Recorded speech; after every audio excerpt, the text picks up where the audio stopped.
नामदेवे केले स्वप्ना माझी जागे सवे पांडुरंगी येऊन या सांगितले काम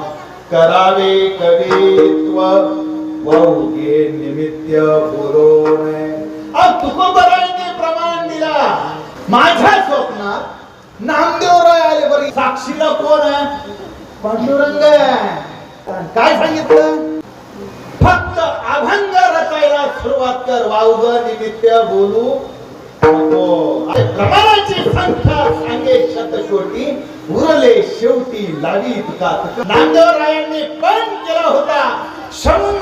कोटी अभंग मी तुझे रचतील माझ्याकडून झालेले उरले शेवटी लावी तुका शेवटचे जेवढे उरलेले ते तू कर तुकोबरायांची गाथा म्हणजे नामदेवरायांच्या गाथेचा शेवट आहे विठ्ठल